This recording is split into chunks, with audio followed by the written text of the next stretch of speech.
Hello दोस्तों, स्वागत है आपका हमारे चैनल यूपी एग्ज़ाम क्रेजर में। दोस्तों, आज के वीडियो में हम 24 अप्रैल से संबंधित उत्तर प्रदेश करंट अफेयर और इसके अलावा यूपी एग्ज़ाम्स के लिए मोस्ट इंपॉर्टेंट करंट अफेयर के क्वेश्चंस को डिस्कस करेंगे और हर एक क्वेश्चन से रिलेटेड आपको फैक्ट भी बताएंगे। और वीडियो के अंत में हम आपसे एक क्वेश्चन भी पूछेंगे जिसका जवाब आपको कमेंट बॉक्स में देना है। और अगर आपको इसकी PDF डाउनलोड करनी है तो आप हमारे टेलीग्राम ग्रुप से इसकी PDF डाउनलोड कर सकते हैं। टेलीग्राम ग्रुप की लिंक आपको वीडियो का डिस्क्रिप्शन में मिल जाएगी, तो वहाँ से आप टेलीग्राम को ज्वाइन कीजिए और फिर सारी PDF डाउनलोड कीजिए। और दोस्तों, ये जो Uttar Pradesh daily current affair का वीडियो है ये यूपी के सभी कॉम्पिटिटिव एग्ज़ाम्स के लिए मोस्ट इंपॉर्टेंट है।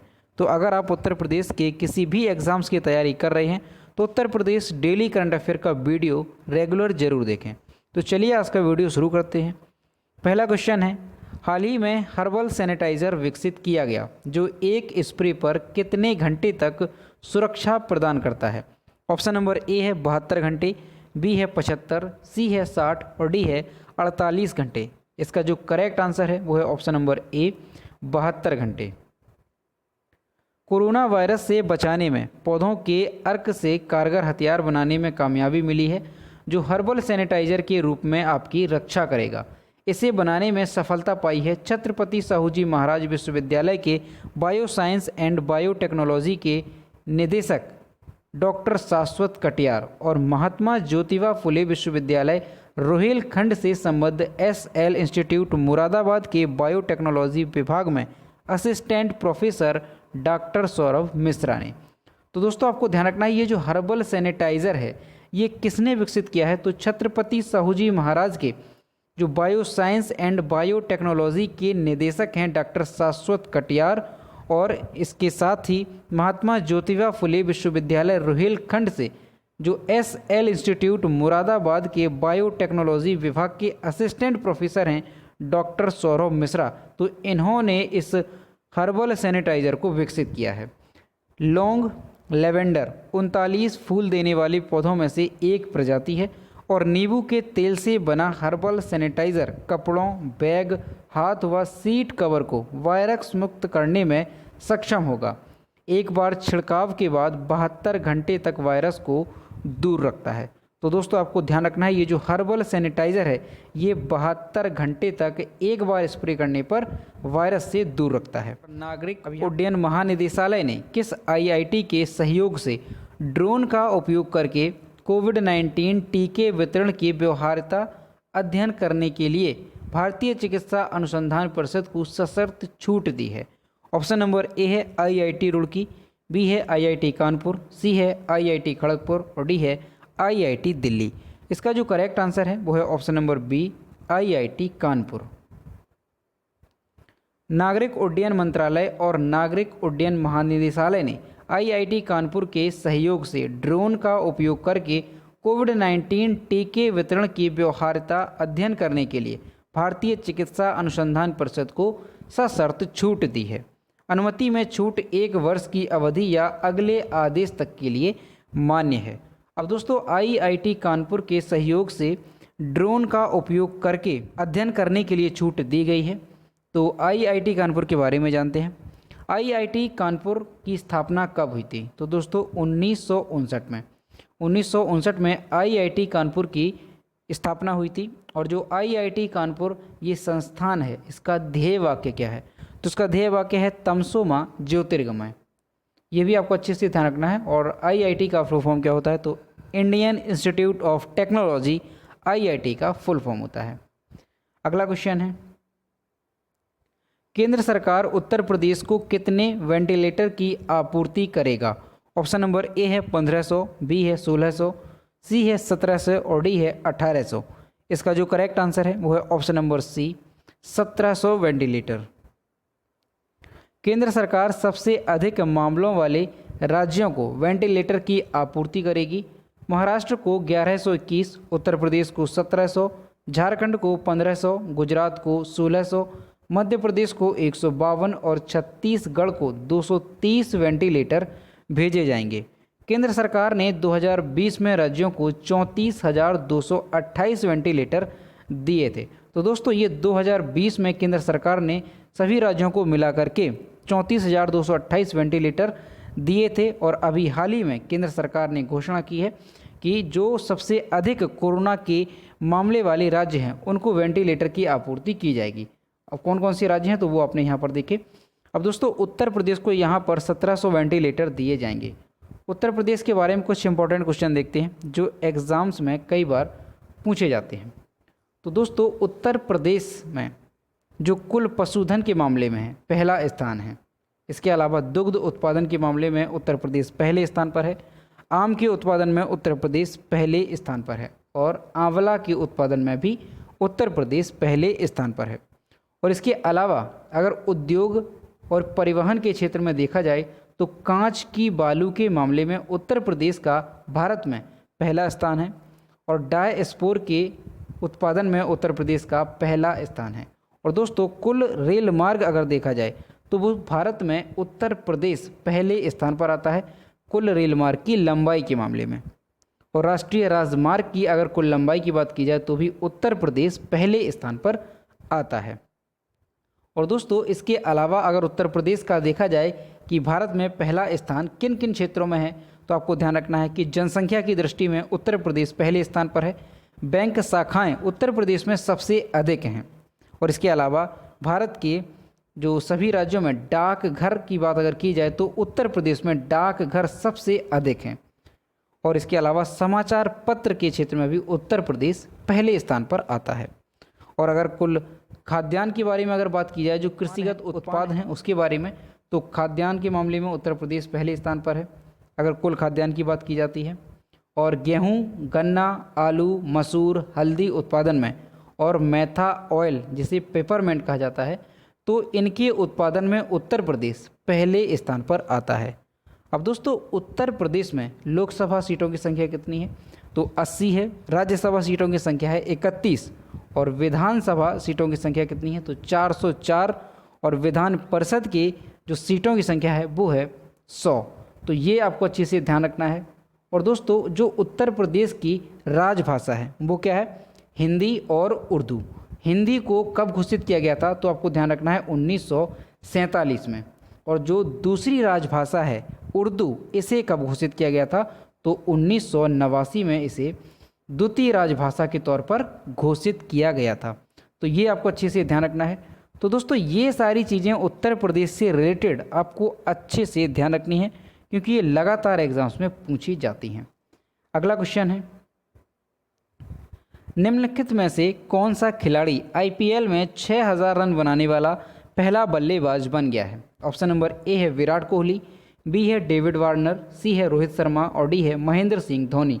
इसका जो करेक्ट आंसर है वो है ऑप्शन नंबर ए विराट कोहली।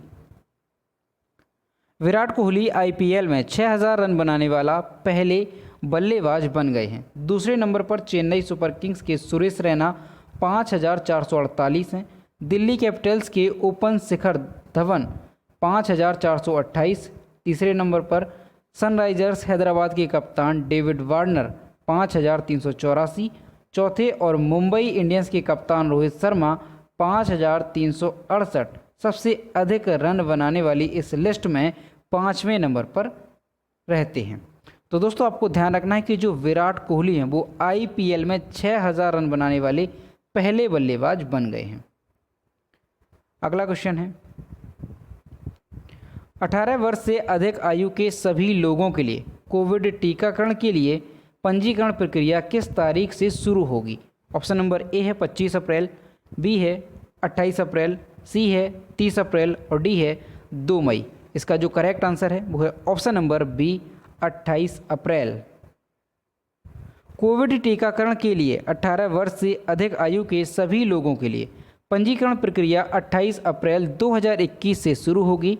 सभी पात्र व्यक्ति को विन पोर्टल cowin.gov.in पर पंजीकरण कर सकते हैं। दोस्तों यहाँ पर COWIN होगा, यहाँ पर cowin.gov.in पर पंजीकरण कर सकते हैं। कोविड टीकाकरण का तीसरा चरण 1 मई 2021 से शुरू हो रहा है। तो आपको ध्यान रखना है कि जो टीकाकरण है वो कब से शुरू किया जाएगा तो 1 मई 2021 से, लेकिन इसके लिए जो पंजीकरण है वो 28 अप्रैल 2021 से शुरू किया जाएगा। अगला क्वेश्चन है विश्व युवा मुक्केबाजी चैंपियनशिप में भारतीय महिला मुक्केबाजों ने कील्स पोलैंड में कितने स्वर्ण पदक के साथ इतिहास रचा? ऑप्शन नंबर ए है 5, बी है 6, सी है 7 और डी है 8। इसका जो करेक्ट आंसर है वो है ऑप्शन नंबर सी, 7 स्वर्ण पदक। विश्व युवा मुक्केबाजी चैंपियनशिप में भारतीय महिला मुक्केबाजों ने कील्स पोलैंड में 7 स्वर्ण पदक के साथ इतिहास रचा। सभी महिला फाइनलिस्ट कौन कौन सी हैं? तो गीतिका, नोरेम, बेबी रोजी साना, चानू, पूनम, अरुंधति चौधरी, टी सनमाचा चानू और अल्फिया पठान ने अपनी जीत दर्ज की और पोडियम पर शीर्ष पर रहीं। 8 फाइनलों की लिस्ट में इसके अलावा 3 अन्य ने टूर्नामेंट में कांस्य पदक जीते। पुरुष वर्ग में सिर्फ सचिन, जो कि 56 किलोग्राम के हैं, खिताबी मुकाबले में प्रवेश किया। तो दोस्तों आपको ध्यान रखना है कि जो विश्व युवा मुक्केबाजी चैंपियनशिप है वो कहाँ पर चल रही है? तो ये पोलैंड में चल रही है।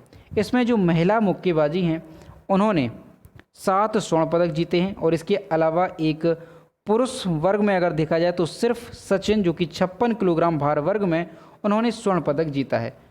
और इसके साथ ही जो 8 फाइनलिस्ट हैं उनमें से 3 अन्य ने कांस्य पदक भी जीते हैं। तो कुल मिलाकर के अगर देखा जाए तो भारत ने 11 पदक जीते हैं, जिनमें से 8 स्वर्ण पदक हैं और इसके अलावा 3 कांस्य पदक हैं। तो ये आपको ध्यान रखना है कि जो विश्व युवा मुक्केबाजी चैंपियनशिप है ये कहाँ पर चल रही है? तो पोलैंड में ये चल रही है और भारत ने इसमें कितने स्वर्ण पदक जीते हैं? तो 8 स्वर्ण पदक और इसके अलावा 3 कांस्य पदक भारत ने जीते हैं। अब दोस्तों पोलैंड में ये चल रही है तो पोलैंड की राजधानी क्या है? तो वर्सा पोलैंड की राजधानी है। पोलैंड की मुद्रा क्या है? तो ज़्लॉटी पोलैंड की मुद्रा है। और पोलैंड के जो राष्ट्रपति हैं वो कौन है? तो एंड्रेज डूडा वर्तमान में पोलैंड के राष्ट्रपति हैं। तो ये सारी चीज़ें भी पोलैंड से रिलेटेड आपको अच्छे से ध्यान रखनी है। अगला क्वेश्चन है, निम्नलिखित में से कौन 23 अप्रैल 2021 को बाजार पूंजीकरण के आधार पर तीसरी सबसे बड़ी भारतीय आईटी सेवा कंपनी बन गई है? ऑप्शन नंबर ए है एक्सचेंजर, बी है टेक महिंद्रा, सी है विप्रो लिमिटेड और डी है आईटीसी लिमिटेड। इसका जो करेक्ट आंसर है वो है option number C, Wipro limited. Wipro limited 23 अप्रैल 2021 को नोएडा मुख्यालय वाली HCL टेक्नोलॉजीज़ को पीछे छोड़कर बाजार पूंजीकरण के आधार पर तीसरी सबसे बड़ी भारतीय आईटी सेवा कंपनी बनी। विप्रो ने 18 महीने के अंतराल के बाद इस स्थान को फिर से हासिल किया है। इससे पहले 22 अक्टूबर 2019 को विप्रो का बाजार पूंजीकरण 1.449 ट्रिलियन रुपए था, जबकि HCL टेक्नोलॉजीज़ का बाजार पूंजीकरण 1.444 ट्रिलियन रुपए था। तो दोस्तों आपको ध्यान रखना है कि जो विप्रो लिमिटेड है उसने 23 अप्रैल 2021 को जो नोएडा मुख्यालय वाली कंपनी थी HCL टेक्नोलॉजी, इसे पीछे छोड़ करके ये तीसरी सबसे बड़ी भारतीय आईटी सेवा कंपनी बन गई है। अब दोस्तों थोड़ा जानते हैं विप्रो लिमिटेड के बारे में। तो विप्रो लिमिटेड जो है इसकी स्थापना कब हुई थी? इसकी स्थापना हुई थी 1966 में। आपको ध्यान रखना है 1966 में विप्रो लिमिटेड की स्थापना हुई थी। और इसकी स्थापना की किसने थी? तो अजीम प्रेमजी ने इसकी स्थापना की थी। और इसका हेडक्वार्टर कहाँ पर है? तो बेंगलुरु में विप्रो लिमिटेड का हेडक्वार्टर है। और दोस्तों विप्रो लिमिटेड के चेयरमैन कौन है? तो ऋषद प्रेमजी वर्तमान में विप्रो लिमिटेड के चेयरमैन हैं। और संस्थापक तो आपको पता है कि अजीम प्रेमजी इसके संस्थापक हैं। अगला क्वेश्चन है, प्रधानमंत्री गरीब कल्याण पैकेज PMGKP कोविड योद्धाओं के लिए बीमा पॉलिसी के दावों का निस्तारण 24 अप्रैल 2021 तक जारी रखा जाएगा। PMGKP योजना के तहत कितने रुपए का बीमा कवर प्रदान किया जाता है? ऑप्शन नंबर ए है 35 लाख, बी है 40 लाख, सी है 45 लाख और डी है 50 लाख। इसका जो करेक्ट आंसर है वो है ऑप्शन नंबर डी, 50 लाख। प्रधानमंत्री गरीब कल्याण पैकेज कोविड योद्धाओं के लिए बीमा पॉलिसी के दावों का निस्तारण 24 अप्रैल 2021 तक जारी रखा जाएगा। PMJKP घोषणा मार्च 2020 में की गई थी और इसे 24 अप्रैल तक 3 बार बढ़ाया गया था। कोविड-19 से लड़ने वाले स्वास्थ्य कर्मचारियों को एक सुरक्षा जाल प्रदान करने के लिए नीति शुरू की गई थी। PMGKP योजना के तहत 50 लाख का बीमा कवर प्रदान किया जाता है। तो दोस्तों आपको अच्छे से ध्यान रखना है कि जो प्रधानमंत्री गरीब कल्याण पैकेज ये योजना है, ये एक बीमा पॉलिसी है और इसके तहत जो कोविड योद्धा होते हैं, जो कोविड कर्मचारी हैं, उन्हें 50 लाख रुपए का बीमा कवर प्रदान किया जाता है। और इसकी घोषणा जो है कब हुई थी, तो 2020 में, मार्च 2020 में इसकी घोषणा की गई थी और अब जो है इसे बढ़ा करके 24 अप्रैल 2021 तक कर दिया गया है। तो ये आपको अच्छे से ध्यान रखना है। अगला क्वेश्चन है, हाल ही में जारी national climate vulnerability assessment report के अनुसार भारत के कितने राज्य जलवायु परिवर्तन के प्रति अत्यधिक सुभेद्य हैं? ऑप्शन नंबर ए है 8, बी है 9, सी है 10 और डी है 11। इसका जो करेक्ट आंसर है वो है ऑप्शन नंबर ए 8। हाल ही में जारी national climate vulnerability assessment report के अनुसार भारत के 8 राज्य जलवायु परिवर्तन के प्रति अत्यधिक सुभेद्य हैं। ये 8 राज्य कौन कौन से हैं? तो झारखंड, मिजोरम, उड़ीसा, छत्तीसगढ़, असम, बिहार और अरुणाचल प्रदेश और इसके साथ ही पश्चिम बंगाल। असम, बिहार और झारखंड के 60% से भी अधिक जिले अत्यधिक सुभेद्य जिलों में शामिल हैं। तो ये आपको ध्यान रखना है कि जो अभी हाल ही में national climate vulnerability assessment report जारी की गई है, तो इसके अनुसार भारत के 8 राज्य जलवायु परिवर्तन के प्रति अत्यधिक सुभेद्य हैं। और ये 8 राज्य कौन कौन से हैं, तो ये भी आपको ध्यान रखना है। अगला क्वेश्चन है, विश्व बैंक ने हाल ही में किस देश को कोविड-19 महामारी रिकवरी और नौकरियों के लिए $250 मिलियन के वित्त पोषण के लिए एक समझौते पर हस्ताक्षर किए? ऑप्शन नंबर ए है बांग्लादेश, बी है चीन, सी है रूस और डी है भारत। इसका जो करेक्ट आंसर है वो है ऑप्शन नंबर ए बांग्लादेश।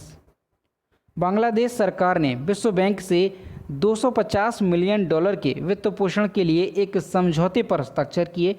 इससे अधिक से अधिक रोजगार सृजित करने में मदद मिलेगी। इससे कोविड-19 महामारी से तेजी से उबरने में भी मदद मिलेगी। तो दोस्तों आपको ध्यान रखना है कि जो विश्व बैंक है उसने $250 मिलियन के वित्त पोषण के लिए किस देश के लिए समझौते पर हस्ताक्षर किए? तो बांग्लादेश सरकार ने जो है विश्व बैंक के साथ हस्ताक्षर किया है। तो अब दोस्तों बांग्लादेश के बारे में जानते हैं। बांग्लादेश की कैपिटल क्या है? तो ढाका बांग्लादेश की राजधानी है। बांग्लादेश की मुद्रा है टका और बांग्लादेश के जो प्रधानमंत्री हैं वो हैं शेख हसीना और बांग्लादेश के जो राष्ट्रपति हैं वो हैं अब्दुल्ला हामिद। तो ये सारी चीज़ें आपको बांग्लादेश से रिलेटेड अच्छे से ध्यान रखनी है। तो दोस्तों ये थे 24 अप्रैल से संबंधित उत्तर प्रदेश करंट अफेयर और इसके अलावा यूपी एग्जाम्स के लिए मोस्ट इंपॉर्टेंट करंट अफेयर के क्वेश्चन जो कि हमने डिस्कस किए। अब हम देखते हैं पिछले वीडियो का क्वेश्चन जो हमने आपसे पूछा था। ये है कल के वीडियो का क्वेश्चन जो हमने आपसे पूछा था, अप्रैल 2021 में जारी विश्व प्रेस स्वतंत्रता सूचकांक में भारत की रैंक क्या है? इसका जो करेक्ट आंसर था वो ऑप्शन नंबर डी था 142 और लगभग सभी स्टूडेंट्स ने इसके सही जवाब दिए। और मैं फिर से कहता हूं कि जो भी क्वेश्चन आपसे पूछा जाए तो सभी लोग उसका आंसर जरूर किया करो। यह है आज का क्वेश्चन, ऊर्जा रूपांतरण सूचकांक यानी ETI की रिपोर्ट के मुताबिक 115 देशों की लिस्ट में कौन सा देश प्रथम स्थान पर रहा है? ऑप्शन नंबर ए है नेपाल, बी है स्वीडन, सी है भारत और डी है चीन। तो इसका जो भी करेक्ट आंसर है वो आपको कमेंट बॉक्स में बताना है। तो दोस्तों अगर आपको आज का वीडियो पसंद आया हो तो वीडियो को लाइक करें, शेयर करें और अगर चैनल पर नए हैं तो चैनल को सब्सक्राइब करना ना भूलें। साथ ही बेल आइकन को भी प्रेस करें ताकि टाइम टू टाइम नोटिफिकेशन आप तक पहुंचता रहे। तो मिलते हैं नेक्स्ट वीडियो में। Thank you.